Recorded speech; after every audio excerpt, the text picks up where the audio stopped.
Bueno, muchas gracias a ambas, Yuridia, Laurel, por su tiempo, por acompañarnos ahora en este seminario. Voy a hacer una breve introducción y luego las vamos a presentar brevemente a cada una y les cedemos la palestra. Lastimosamente, Heidi, que tenía que sumarse a este panel hoy, ha tenido una emergencia familiar y no va a poder participar. Pues lo lamenta mucho, pero seguro tendremos otras ocasiones para continuar esta conversación con ella también. Y creo que después de que haga la introducción, podemos hacer una definición del idioma colectivamente para ver cómo proseguimos. Tenemos una herramienta que hace traducción simultánea, que esperemos que nos pueda acompañar independientemente del idioma que escojamos para cada una de sus charlas. Para los que no conocen, tenemos algunas caras nuevas. JSET es un programa nuevo que trata de juntar a profesores, estudiantes, profesionales y a la comunidad en general en torno a las problemáticas socioambientales de América Latina y, digamos, gente que trabaja sobre la región, en la región y desde la región. Y hemos tenido estas serie de eventos, desde ya, no sé, unos 8 meses para conversar entre distintas perspectivas respecto a estas problemáticas eh, de justicia y de los procesos de cómo hacemos investigación de forma transdisciplinar. Briefly in English, maybe for our colleagues here, especially for those who are just joining us for the seminar that Jay said, welcome. We're very excited to have you. JSET is a relatively new program. And our aim is to collectively think together and bring a community together around social ecological issues in Latin America. You know, the wicked, many complex social ecological issues in Latin America, and centering justice and transdisciplinarity in our discussions. So not thinking only about the topics themselves, but also about how we do research and how we engage with people and bringing different perspectives into our work. Con eso, podemos presentar a nuestras panelistas. Joel, can you introduce Laurel? Yo te voy a presentar a ti, Yurivia, y después le cedemos el espacio a ustedes. Realmente es un gran gusto poder presentar a Laurel, quien es Laurel Delante de Escalante, quien es un bien amiga mía. Hemos conocido desde 2010, hace un ratito nomás. Ella es doctora en geografía, trabajando en la Universidad de Arizona. También es director de la Food Studies Program la directora asistente del Centro de Estudios Regionales de Comida, no sé decir en ese sentido, pero así es, el Assistant Director of the Center for Regional Food Studies, a la Universidad de Arizona también. Ella desde muchos años ha trabajado muchísimo en el sur de México, en Chiapas, en diferentes zonas del sur de México, investigando diferentes procesos de producción con campesinos, comunidades indígenas y comunidades locales, mirando también las transiciones en diferentes sistemas de producción, y también está en su carga dirigiendo este centro, haciendo un trabajo inmenso para dirigir diferentes clases, diferentes formas de outreach y engagement con la comunidad sobre justamente este asunto de la producción y sostenibilidad y justicia alimentaria en América Latina. Y realmente es algo impresionante que está haciendo, y es un gran gusto verle aquí con nosotros hoy mismo. Muchísimas gracias por el tiempo. Un gusto y un abrazo muy fuerte. Y yo voy a presentar a Yuridia, and I have to say we're not responsible for the captions. That is Zoom. Yuridia la conocí porque ella es coordinadora internacional en alimentación en América Latina. Es un espacio maravilloso en el que se están juntando gente que trabaja sobre el tema en distintos países de la región, pensando, ¿no?, conjuntamente entre investigadores, investigadoras, estudiantes. Bueno, traigo yo a uno de nuestros espacios participar desde tus perspectivas. Yuribia es antropóloga social, y es de historia, por es docente investigadora en la Universidad Veracruzana, desde Veracruz, México, y ha trabajado con grupos nahuas de la Sierra Norte de Puebla desde los 90.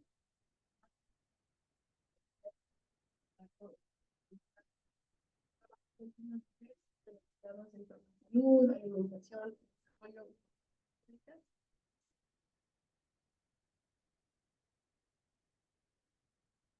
Ay, ahora sí.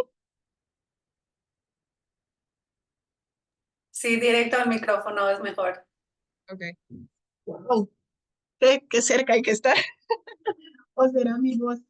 Les voy a poner en el chat la introducción de Yuribia, porque los que están aquí ya nos han escuchado y Yuribia, no necesito presentarte a ti misma, pero brevemente resumo. Yuribia es antropóloga y tiene un doctorado en historia y etnohistoria y trabaja en la Universidad Veracruzana con comunidades indígenas, bueno, en muchos temas, pero también ha trabajado con grupos nahuas desde los 90s y con poblaciones de origen totonaco recientemente, más recientemente. Trabaja con temas relacionados a salud, alimentación, desarrollo y políticas públicas y actualmente coordina el grupo de trabajo Alimentación y Cocinas en las Américas de la Asociación Latinoamericana de Sociología, además de ser miembro de múltiples redes regionales relacionadas a estos temas, ¿no? De alimentación, desarrollo, bienestar. Y si me olvido de algo importante, Yuribia, por favor, me complementas. Muchas gracias por estar aquí. Las escuchamos, ¿no? Les cederemos la palabra. Laura, ya que estás en pantalla, empezamos contigo y puede decidir en qué idioma podemos cambiar o ya no. Sí, podemos. If I heard you correctly, did you say I should go first? Sí, Yeah. claro, sí. Is that right? Okay. And for me, I went about this thinking in English, but I can. Is it better for me to speak in Spanish? You can if you want. Up to you. Yeah. We have the translation. Captions. Up to you. Either Up way. to me. Yeah. Up to Whatever. me. Okay. I'm gonna just default to my English because that's the better chances that I won't stumble as much. But yeah, hello everyone. So nice to be here. Thank you for the invitation. It's really lovely to reconnect with Joel after it's been a minute since we've been in the same seminars together and thinking together. So it's nice to have a minute to just pause and reconnect. And I excuse me. I did prepare some slides, so if it's okay, I'm going to try to share my screen. I just see if I can do it. Yeah. I figured slides help me just kind of pace myself and make sure I touch on some things. And also I figured this is a good way so that I'm not just a massive talking head on your screen.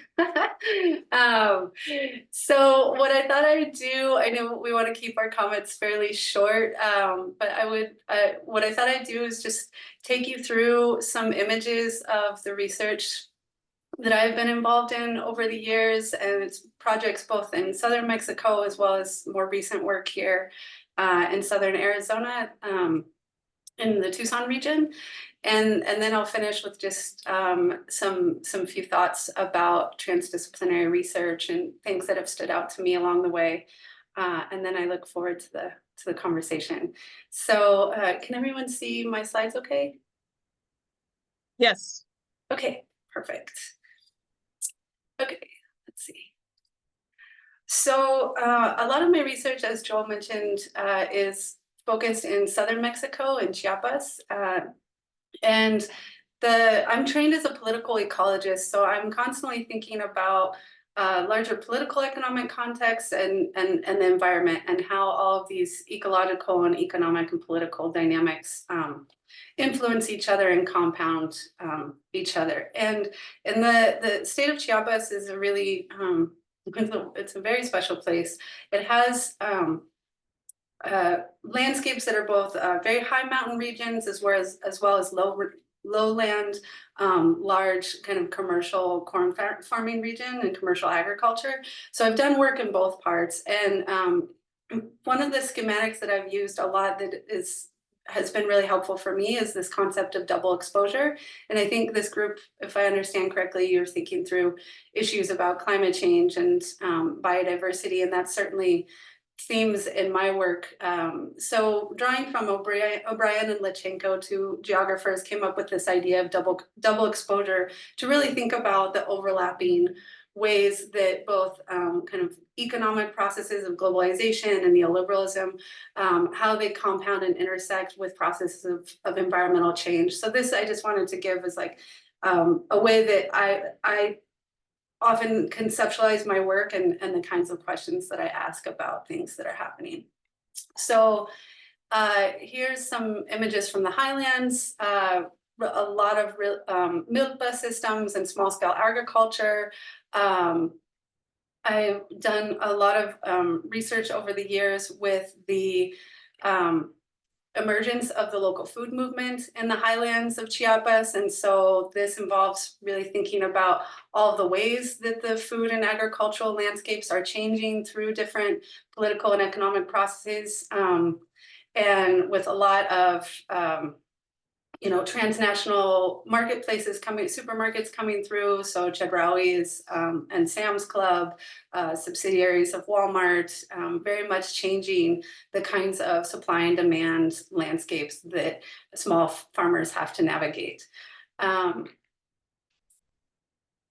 And within that, there's this budding local food movement that I've studied over the years. This is Doña Reina, one of the participants in this farmers market that I've studied. And something about her, it was really from Doña Reina that I really started thinking about all of the ways that food is much more than economics. It's about culture, it's about connections, about values, and she very much embodies that and the things that she has shared with me in the interviews over the years. In this work, I'm thinking a lot about how biodiversity of agricultural spaces changes with different political moments, and how these kind of small scale initiatives of farmers markets, tianguis, farmer to farmer exchanges, how they can kind of safeguard some of those traditions against this kind of onslaught of transnational businesses flooding into the food system. Then to give you an idea of some of the lowlands, it's a very different landscape in the lowlands. A lot of still small scale agriculture, but now a lot of irrigated agriculture, very much a seat of green revolution technologies that have come in. And my research in the lowlands has really focused on something that I didn't know before I got in this, but just how much these companies like Monsanto, or now Bayer, DuPont, Pioneer, these transnational corporations now have this very central role in agricultural systems in the lowlands, and how that those shifts of kind of relying on those systems for seeds and inputs and expertise, so a lot of technical assistance, technical extension comes from these companies themselves, and how that relates to farmer experiences of vulnerability, especially with shifts in the climate and in the environment. Just to give you a brief quote here. This is from Julio, a corn farmer in the lowlands. He says, "Now there's no option. You have to buy from the seed companies." And that is what has happened. That is how they've changed the whole ideology of people. And everyone now depends on the seed companies. Now, if you don't have money, you don't have a crop. That is the situation. If with climate change, we are getting hit by drought and our yields are low, imagine how input and seed costs continue getting more and more expensive. It is very difficult for a person to keep farming in this way. This is another example. This is my friend Miguel. This is from a drought that hit in 2015, a bad El Nino year in Chiapas. And the quote on the screen talks about how painful it is to put all of this money and labor into producing a crop and then to have the drought make it so that the corn didn't even go into its fruiting phase. There's so much to say, and I'm probably already over time, I'm realizing. But I'm happy to talk more about this. A lot of what I've been thinking about in this research is, again, how there's kind of these compounding risks happening for farming communities, and the way that there's also a lot of challenges when farmers start to look for other alternatives. So one of the groups that I was focused on is this group that is called Red Chiapas, that's really trying to build a more agroecological approach to farming, and doing things like monitoring weather, having massive worm composting, doing comparative field trials of different kind of management, and really trying to wean themselves back off of the green revolution model of industrialized production, and trying to reestablish some sovereignty in how they go about farming. So I'm happy to talk more about that and what the challenges of now shifting back to an agroecological model is within the current context. Very briefly, some of the work that I'm doing in Southern Arizona is also very much kind of an interdisciplinary, transdisciplinary approach to wanting to put research in service of the community. So one of the things we do with the Food Systems Research Lab is we've started this multi-year collaboration with our local Food Policy Council.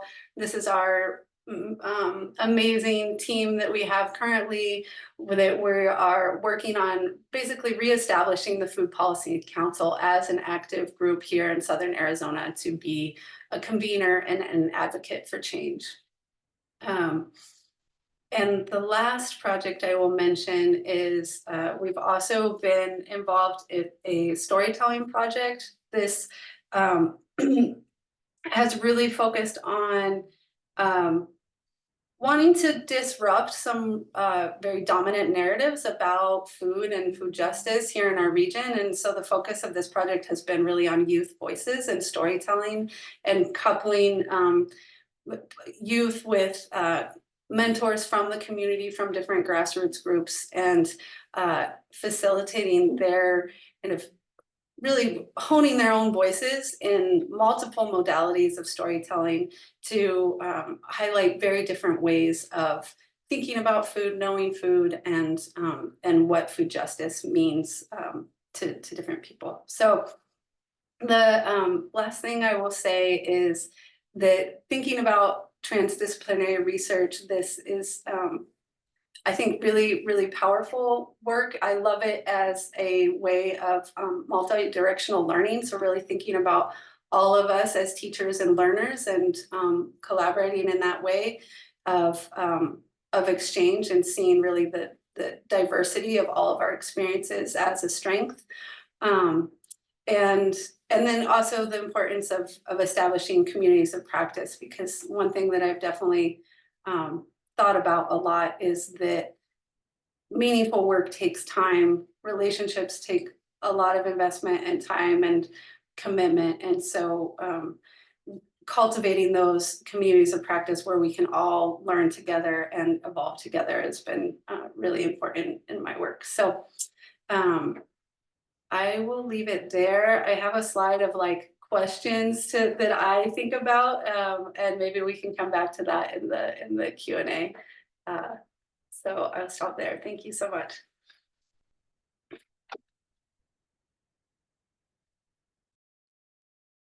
Thank you. Should we?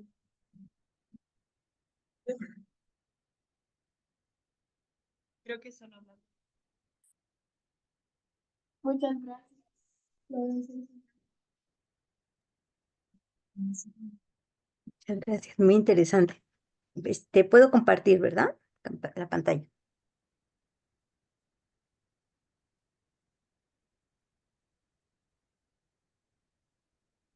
Bueno, ¿se puede ver? ¿Todo bien? Sí, no está en modo presentación aún, pero la podemos ver. Ahí, Ahí sí, listo. adelante. Bueno, el tema que yo trabajo, mi línea general de investigación ahí en el Instituto de Antropología de la Universidad Veracruzana, que es donde trabajo, son las políticas alimentarias y el cambio alimentario en poblaciones de origen indígena. Me interesa ese vínculo y bueno, la perspectiva que utilizo para analizar es la descolonialidad, que tiene que ver justamente con la recuperación de los saberes que las personas tienen, trabajar sobre el reconocimiento, ¿no? La justicia epistémica en relación a las comunidades de aprendizaje con quienes estoy trabajando. Entonces, bueno, aquí en México estamos reconociendo justamente que nuestros pueblos indígenas son poseedores de saberes bioculturales y que esos saberes bioculturales han permitido que haya una relativa mayor conservación ecológica en los espacios donde están los grupos indígenas, ¿no? Esto es algo muy, muy importante, que es la dieta de todos los pueblos indígenas, tiene como su base el maíz, el frijol, la calabaza, es decir, el cultivo de la milpa y también la introducción de diferentes alimentos que están en el ambiente, como aquellos que recolectan, que tienen a través de la caza o a través de la pesca. Entonces, tienen sistemas alimentarios particulares que permiten la conservación biológica y sociocultural también, porque también tienen nociones particulares sobre el mundo y cosmovisiones que articulan de manera muy integrada la naturaleza, es decir, nunca son vistas como algo ajeno. La naturaleza es algo que está en continua relación con las personas, es una visión no dual, esa es una parte muy, muy importante. Y bueno. Lo que a mí me interesa analizar son los cambios de las dietas y cómo están aplicando en cada uno de los espacios. Aquí les voy a platicar un poquito de lo que trabajé en San Marcos Atezquilapa, que es en Aulinco, Veracruz, pero bueno, he trabajado mucho con aguas y por ahí tengo un artículo interesante que habla justamente de cómo se presenta una cultura alimentaria viva. ¿Sí? Cuando yo llegué a trabajar aquí en San Marcos, este es un pueblo de origen indígena que ya no hablan la lengua y también han perdido la indumentaria. Entonces, sus saberes alimentarios también se han visto trastocados de una manera muy, muy fuerte, aunque todavía cultivan la milpa. Entonces, bueno, ¿qué es esto de la milpa? Ya nos habló Laurel también, pero es un sistema ancestral muy importante que permite que haya una conservación, hay una sustentabilidad y una recuperación muy rápida del suelo. Entonces, principalmente es el cultivo conjunto, aquí vemos en esta parte, de maíz, frijol, calabaza, principalmente. Entonces, la calabaza protege el piso, el frijol trepa sobre los tallos del maíz, pero la parte más importante es que tiene más de 60 cultivos asociados y además es sostenible y porque brinda alimentos, o sea, apoya la seguridad alimentaria de una manera increíble porque brinda alimentos durante todo el ciclo del cultivo. Entonces, estos puntos son muy importantes y bueno, esa era la base también de la alimentación indígena que se transformó. Entonces, bueno, ¿por qué se transforma? Aparte de lo que hemos encontrado en función del trabajo, pues soy historiadora también, a través del trabajo documental, tiene que ver con esta valoración, sobre todo la valoración que se ha hecho a la alimentación indígena, porque se ha asociado a significados como comida de salvaje, comida de primitivos, comida de clase baja, y bueno, después con entendiéndola como si fuese un alimento de baja calidad nutritiva, cuando en realidad sí hay mucha desnutrición en estos espacios, pero no es por la baja calidad de la alimentación, sino generalmente por la pérdida de los territorios, ¿no? Entonces, esos territorios son cooptados y las personas no se alimentan bien por la falta del alimento, pero no es por la baja calidad nutricional del alimento. Entonces, estuvimos trabajando con mamitas de allá, trabajé con 260, que eran las mamás que estaban siendo sujetas de la política alimentaria de transferencia condicionada de recursos durante el 2017, 2018, porque en el 2019 siguió el proyecto, pero ya no fue entrega de recursos condicionados, simplemente se entregaba el recurso. Sin embargo, fueron 20 años en los cuales ellos estuvieron recibiendo pláticas sobre una alimentación adecuada, que fue reduciendo la elección alimentaria y fueron perdiéndose platillos. Entonces, este punto fue algo que a mí me pareció muy interesante, que fuimos encontrando a través del trabajo de campo. Entonces, trabajamos con mujeres mayores que ellas tenían cierto conocimiento sobre los alimentos y después trabajamos con las mujeres que tenían intervención en la política alimentaria. A través de trabajo colaborativo con las mamás, definimos prejuicios generados en relación a la alimentación, analizamos la información sobre la dieta de los abuelos, la dieta de los ancianos, y junto con las mamitas iniciamos un proyecto de recuperación de la memoria alimentaria, que le llamamos la comida de los abuelos. Entonces, este es un trabajo que realizamos. Hablamos bastante, ¿no? Del papel de la dieta de la milpa y de su importancia, ¿no? Como un espacio de seguridad y de soberanía alimentaria a través de los talleres. Y bueno, encontramos que era necesario revalorar estas formas de alimentación y lo trabajamos pues juntas. Aquí, bueno, les pongo unas fotografías porque ellas todavía están cultivando sus alimentos en los huertos. Y bueno, encontramos los cambios alimentarios, conservación en los abuelos, cambio en las siguientes generaciones, sobre todo hacia el consumo de alimentos procesados, pero una noción muy clara de lo que es la buena comida que todavía se conserva en la memoria de los abuelos. Y bueno, lo que nosotros hicimos con ellas, porque ellas así lo decidieron, fue hacer el registro de la comida de los abuelos, justamente porque son platillos que ya se estaban perdiendo en la memoria, que ya no se estaban consumiendo. Entonces la tarea fue hacer este recetario, incluyendo también las valoraciones nutricionales de cada uno de los platillos, ¿no? Entonces, bueno, esto es como parte de la práctica en comunidades, pero bueno, también se han publicado trabajos científicos que están más orientados a ir explicando, no teóricamente, cómo se dan estas pérdidas de la memoria y cuáles podrían ser las estrategias para justamente lidiar, ¿no? con estas situaciones. Y bueno, eso es algo de lo que estamos trabajando. Hemos seguido trabajando en Veracruz y hemos estado replicando todavía. Estamos trabajando con las mamás, seguimos investigando sobre los significados asociados históricamente a los alimentos, pero sobre todo, bueno, eh, trabajando con ellas, ¿no? Viendo cuáles son las problemáticas particulares, porque todas las problemáticas son muy situadas de la misma manera que los alimentos que se consumen. O sea, si bien se tiene la base de frijol, maíz y calabaza, Veracruz es muy mega diversa, ¿no? Tenemos muchas culturas, y también tenemos muchos diferentes ecosistemas que vale la pena ir conociendo. Y bueno, pues ese es parte del trabajo que realizo. Y bueno, les agradezco muchísimo. Y bueno, otro de los puntos, voy a dejar de compartir.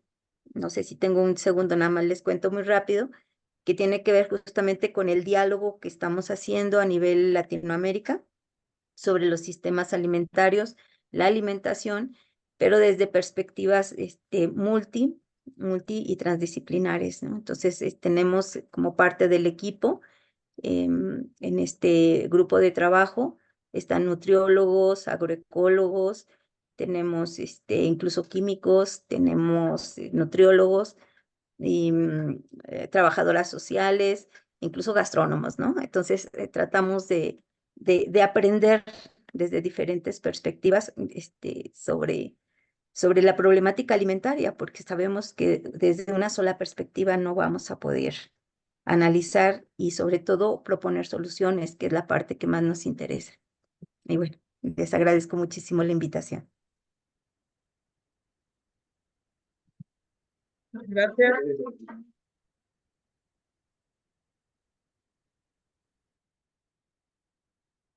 Muchísimas gracias a ambas por las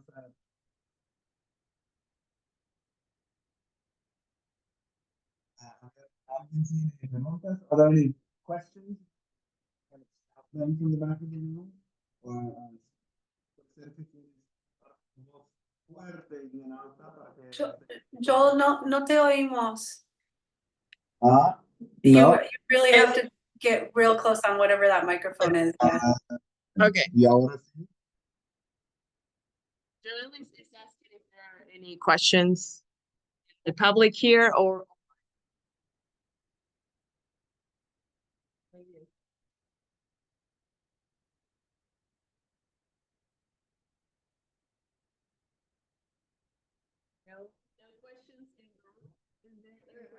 Oh. Andrea.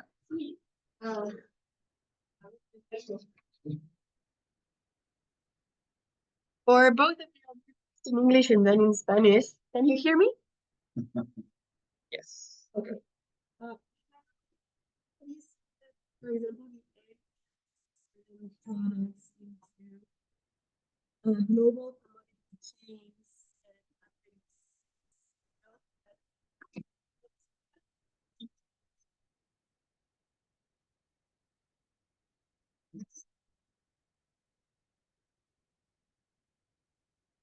A mí sí me escuchan. ¿O no?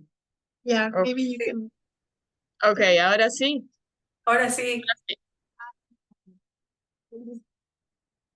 Algo primero en inglés y luego en español. Bueno, en español y después en inglés.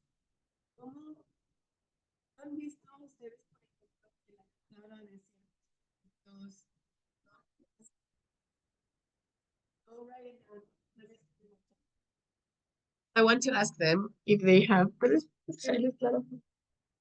if the entrance of certain products into global commodity chains, how that can affect the systems they are En working español, in. ¿no?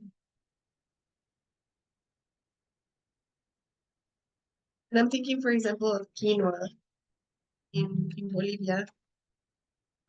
It used to be considered, like Yurivia was saying, Indian food, right? Quote unquote, and not valued. But in the 80s, that narrative changed and the price of quinoa multiplied tenfold in a decade or 15 years. And it brought about a lot of change. So this is just for here. The Okay, question okay, is, okay. How How can can the this introduction of non-traditional products? into the global market change affect? There are multiple ways in there.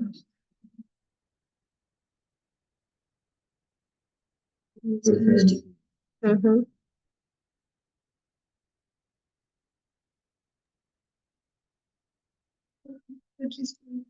¿Pueden ver por el chat? Sí, ya lo veo. Pero escuchan, pues, ¿no?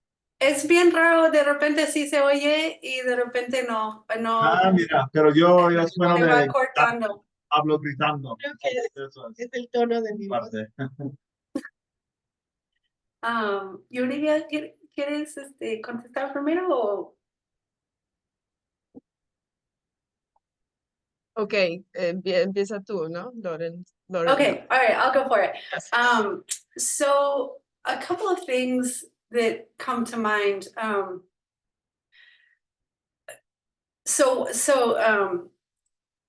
You mentioned, and sorry I didn't catch the person's name, but you mentioned quinoa, and I think in Mexico, like corn is kind of the closest equivalent to that people have in terms of how central corn is to people's diets, especially for rural people and low income populations. And yet it's a crop that in once we kind of open up to free trade and have this idea of like comparative advantage economics, a lot of economic perspectives on corn is that it should just be mass produced in an industrial context, and that it's really kind of a backwards practice for small farmers to like that it's a practice of poverty. So like, why should farmers continue to plant corn?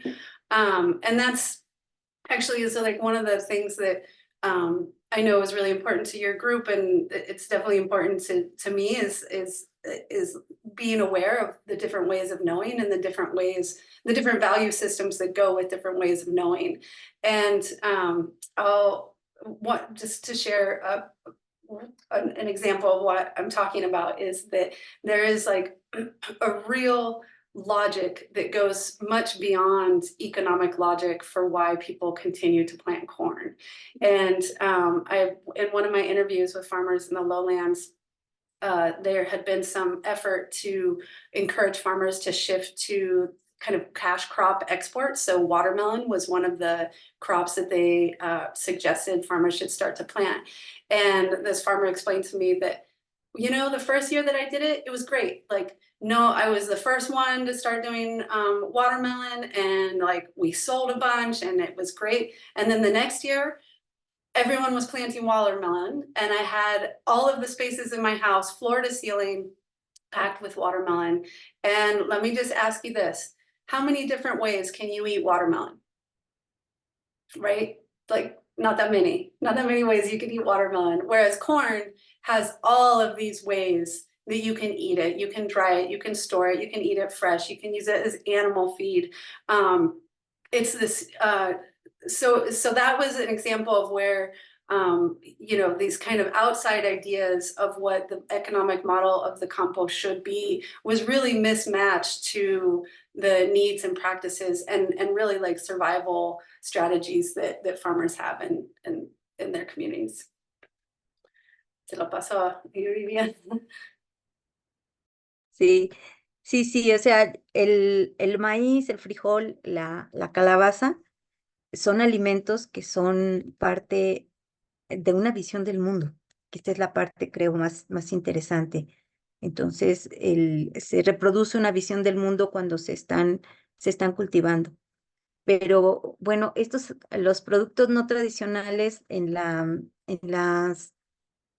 las zonas indígenas sí han estado afectando sobre todo su consumo, ¿no? Yo estoy pensando, por ejemplo, en cosas que igual no están tan vinculadas a la agricultura. Estoy pensando en los insectos, ¿no? En caso de Sierra Norte, por ejemplo, y en el caso de Veracruz con los hongos. En Sierra Norte, las hormigas chicatanas se convirtieron en un alimento gourmet. Entonces la gente va por las hormigas chicatanas, las vende a precios muy altos, ¿no? Para los restaurantes, y ellos con ese dinero compran ultraprocesados. Entonces, sí se están afectando claramente los sistemas alimentarios tradicionales, pero es la afectación por la cual está marcada la valoración de la alimentación tradicional. Entonces, hay una construcción de que esa comida no es la adecuada, y ese es el problema serio, ¿sí? Pero el sistema alimentario tradicional, cuando está fortalecido, es una unidad total, ¿sí? Está bien integrada la parte de la producción de la milpa, la parte de la distribución que no está mediada por el dinero, sino por intercambios de alimentos, de regalos. Los alimentos fluyen y hacen que haya una variabilidad increíble a partir de los diversos pisos ecológicos, los cultivos que tienen, los que siembran arriba, los que siembran abajo. Entonces, cuando hay modificaciones como esta, ¿no? Que sube un producto de precio, la gente lo deja de comer, y ese es el problema serio. Lo dejan de comer y entonces lo dedican a la venta, ¿no? Cuando yo estaba trabajando más hace pues ya 30 años, cuando inicié mi trabajo en Sierra Norte de Puebla, allá había una reticencia para sembrar el cultivo comercial, que era el chile. Entonces la gente del pueblo, algunos señores decían, no, yo no cultivo chile porque es como comer, como sembrar dinero. El dinero no te lo puedes comer, la milpa sí, ¿no? Entonces el maíz asegurando, porque es una visión de seguridad alimentaria, asegurando la alimentación de mi familia, yo luego puedo pensar en tener dinero y la gente se desplaza, se va a trabajar a las ciudades para conseguir el dinero, pero se aseguraba la alimentación. Ahora yo lo que veo a partir de estos proyectos de entrega de recursos, que también podemos decir que tiene que ver con justicia social, por un lado, pero por el otro, se asocia también a la cerrazón de las posibilidades, ¿no? Dadas también em, por la compra, ¿no? La importación de los alimentos, que va dejando a la gente sin posibilidad de seguir viviendo ahí en las localidades. La presión por el dinero es muy grande. Entonces, las visiones más tradicionales se destruyen por eso. O sea, se requiere el dinero para que los niños vayan a la escuela, los niños van a la escuela, cambia su manera de pensarlo, ya no están pensando en seguir trabajando el campo, están pensando en irse a Estados Unidos a mejorar la vida, ¿no? Porque la vida indígena está vista como lo peor, de la misma manera que una comida indígena se ha construido como pobre, entonces la vida del campesino es una vida de pobreza y ya está construida de esa forma. Entonces hay mucho trabajo para transformarlo, ¿no? Estas visiones.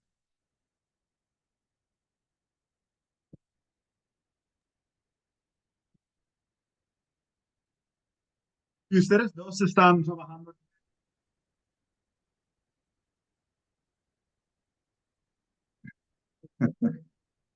A ver. A ver, ¿Estamos a ver. grabando? ¿Me escuchan?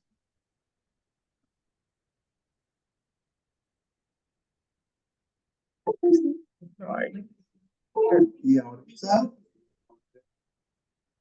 ahora, puede ser, sí, y ahora voy a intentar. Can you hear me? Not really? No? It's like, huh. Ok. I'm gonna- Dime y yo la... voy sigo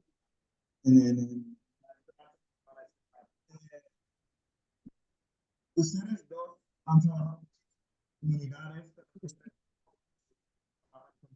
públicos para avanzar en el trabajo y también para avanzar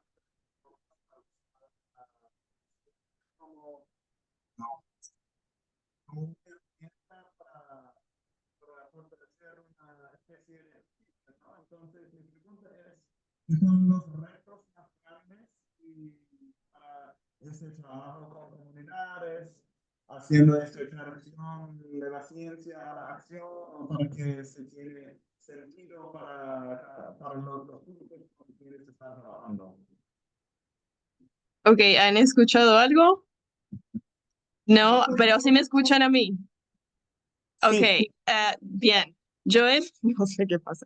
Joel pregunta cuáles son los retos para trabajar que han tenido trabajando con comunidades y en esta transdisciplinariedad, ¿no? Aplicando métodos científicos y también esta ida y vuelta con las comunidades. ¿Más o menos? ¿Traduje bien? Ok. ¿Se entendió? Bueno, la que quiera empezar. Bueno, inicio yo. Sí, creo que a veces el reto más fuerte, bueno, es a veces con los mismos colegas, sí, porque el principio, y bueno, con todos, ¿no? También a mí me ocurre mucho que a veces tenemos el vicio de enseñar, ¿no? Los académicos somos profesores, entonces el quitarte eh, ese modelo de pensamiento, ¿no? Que uno tiene la razón, que nosotros somos los que sabemos cómo son las cosas, y ponerte en la disposición de aprendizaje para comprender cuáles son esas maneras en las que las personas se vinculan con su ambiente, cuáles son esos saberes que a veces no son tan explícitos, ¿no? O como nosotros quisiéramos escucharlos, pero que tienen una lógica en el marco de la efectividad. Entonces, ahí creo que hay como muchos espacios de oportunidad para aprender las lógicas distintas, cómo es que funcionan, ¿no? Pero también para dialogar. Hubo un trabajo muy interesante de una estudiante que estuvo trabajando con personas que trabajan los hongos aquí en Veracruz.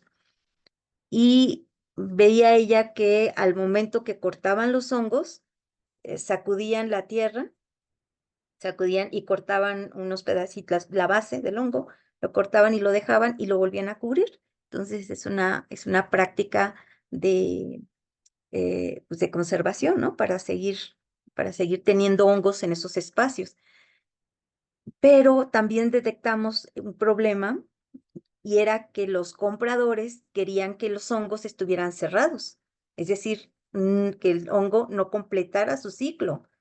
Entonces el hongo realmente estaba escaseando, no por la práctica de ellos, de cortarle el micelo, de dejarle ahí un poquito, sino porque se los estaban pidiendo completamente cerrado. Entonces, al pedirlo cerrado, estaban impidiendo su desarrollo normal, ¿no? del hongo.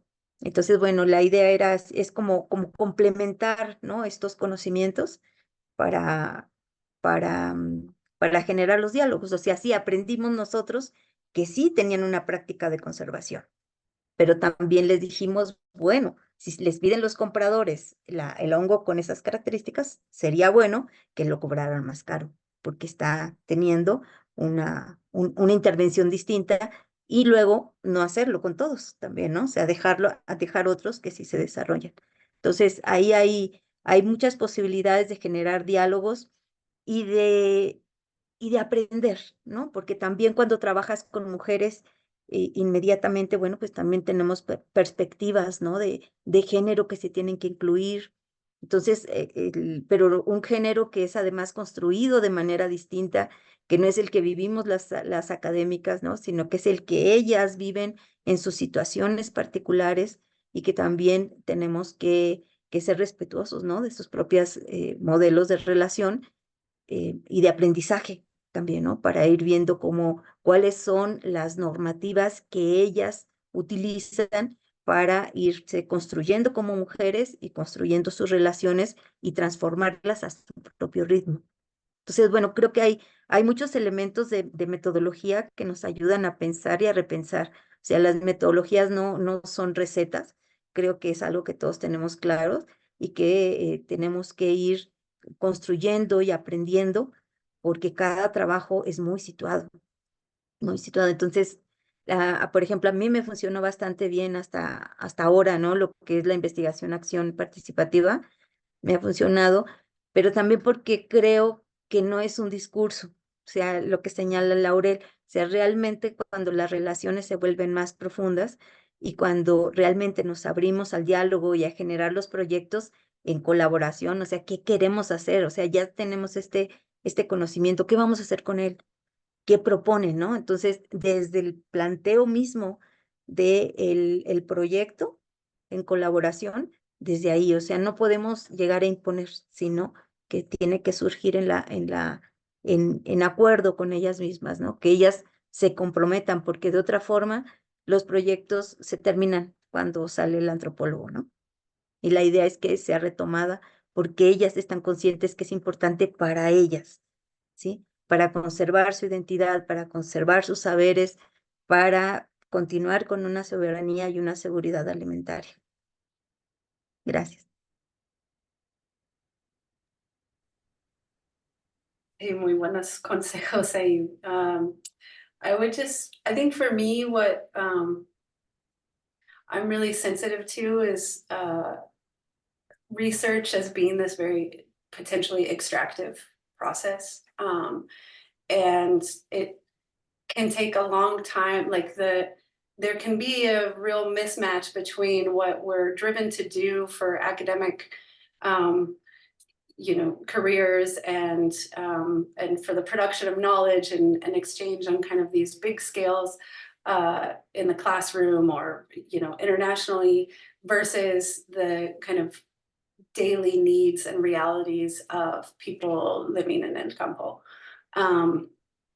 In both of the projects in southern Mexico that I mentioned, I spent a long time trying to find what were ways that I could share my skills in service to their immediate needs, because just trying to explain what the intellectual project was would oftentimes be feel very abstract or really distant from what their lives were. So I got really into producing little small videos and documenting their stories and sharing them back to them so they could have it. And then also another thing I do a lot is offering my research skills, even if it's outside of kind of my comfort zones, like with the farmers in the lowlands that were getting together this kind of network of agroecological practices. One of the things they were really interested in is about how to process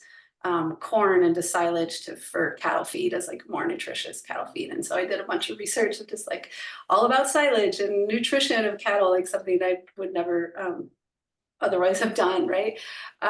So that's, I think for me, the kind of challenges that really stand out and just the distance, and how much time do you have?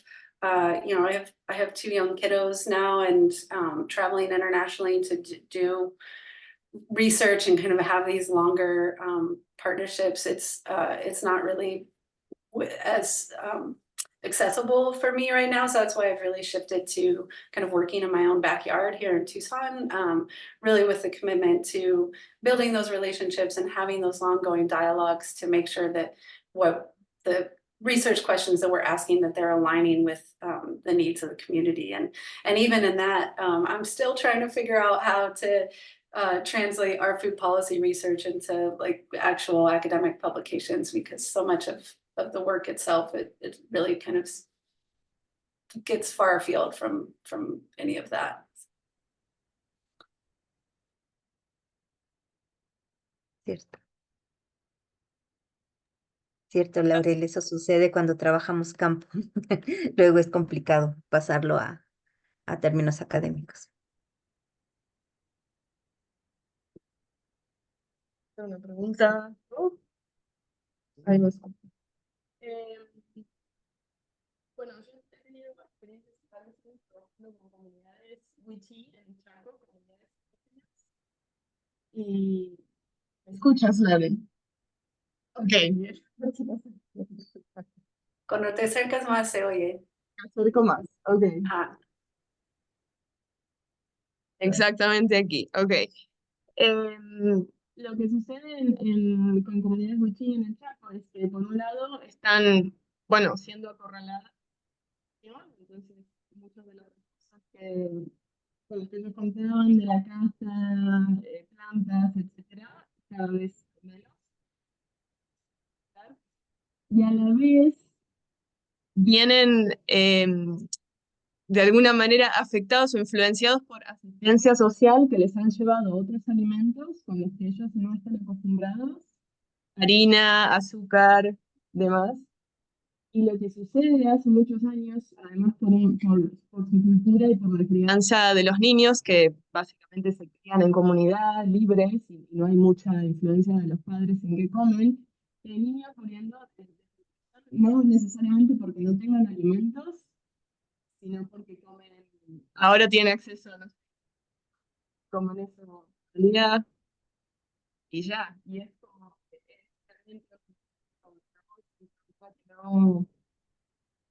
no le veo, no le encuentro yo una solución, ¿no? Porque están estas presiones de dejar de su modo de vida indígena, que obviamente tienen la opción de hacerlo, pero a la vez como la influencia de los alrededores y de la alimentación los destruye, ¿no? Entonces, como un doble juego entre no tener tantos recursos, cambios culturales. ¿Cómo ven ven alguna salida con el trabajo que ustedes han hecho de recuperar estos saberes ancestrales con respecto a la nutrición y recuperar alimentos que quizás se están dejando. No sé cuál es su visión con respecto a esto.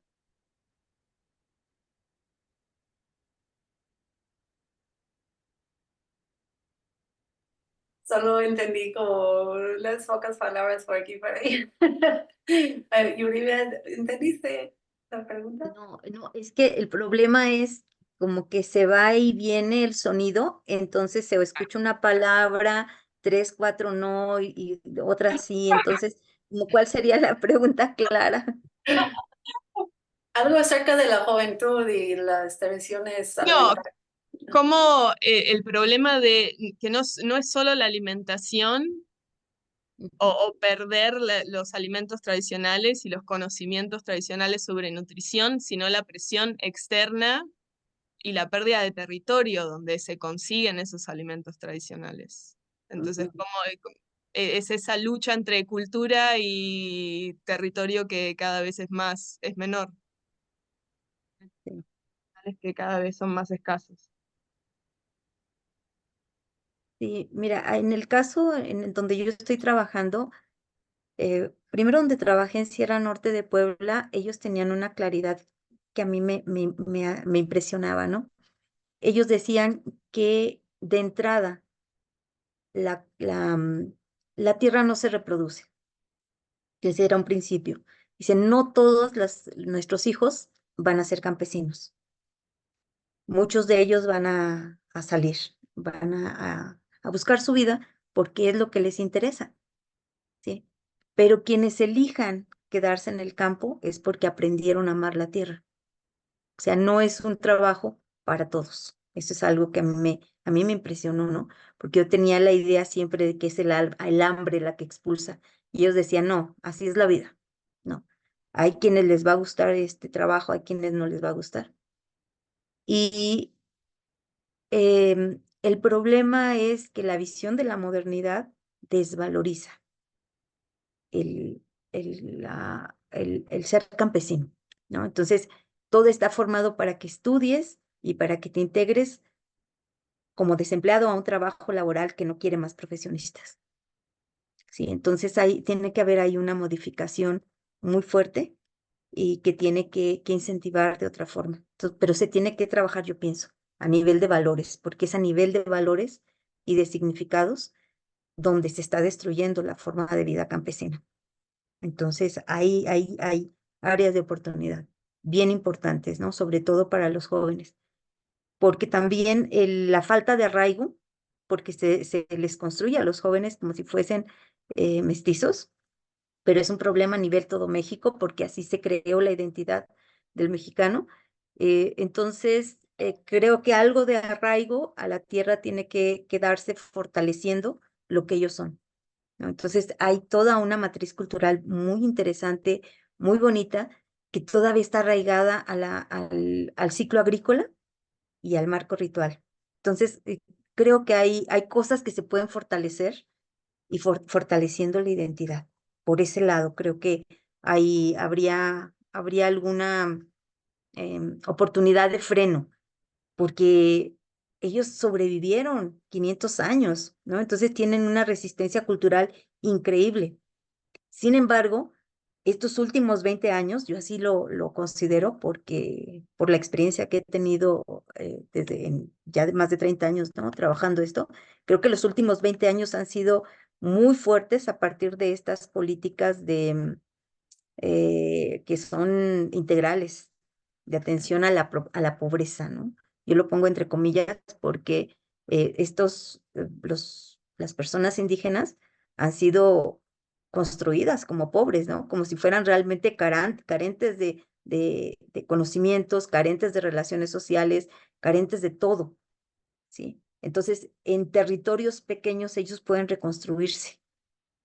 ¿Sí? No se necesita como el gran territorio, porque tenemos una lógica muy distinta, por lo que he estado viendo a través de estos estudios comparativos que estamos realizando con otros países de América Latina, tenemos una lógica distinta a otros modelos que son más territoriales.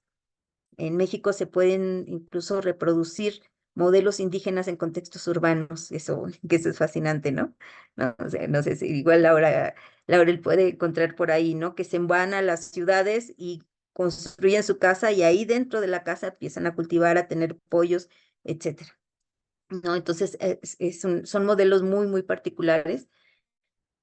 Pero bueno, yo creo que sí hay esperanza, pero sí se requiere un trabajo, pero sobre todo de empoderamiento. Precisamente por eso la perspectiva que yo trabajo tiene que ver con la descolonialidad, entendida como la búsqueda, ¿no? Sobre todo de alternativas y reconocimiento de los saberes locales.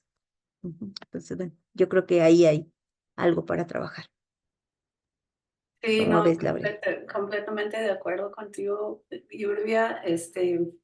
Viene desde los valores. O sea, sí, una lucha muy fuerte por el territorio, pero también por las historias que se cuentan y los valores que llevan y las prácticas, ¿no?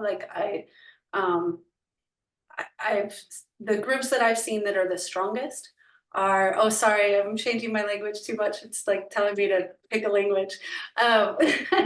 The groups that I've seen that have had kind of the strongest staying power they are reenacting ritual. They are practicing their values. They are starting their meetings with knowledge, with ritual, with their language and with acknowledgement and love for the earth and that connection. Because what you see again and again is if it's given over to just pure economic rationality, we see where the winds are blowing, right? Like those pressures are just so intense. And so any kind of counteracting that, those pressures to migrate or to sell your land really are bound up with issues of values and with finding self-worth, finding and maintaining pride, and passing that on to young people. And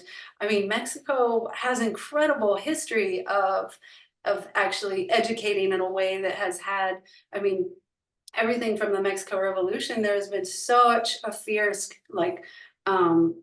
battle to protect territory and to acknowledge those linkages to land and culture.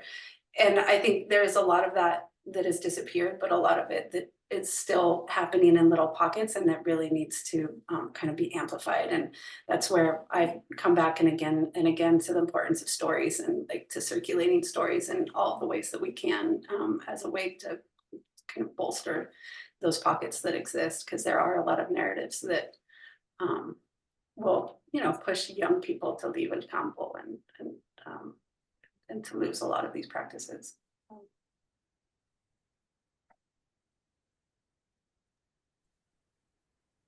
Bueno, muy bien. Cerramos entonces. Bueno, muchísimas gracias. Unos minutos, pero muchas gracias por quedarse un tiempo más y, bueno, darnos sus insights. Muchísimas gracias.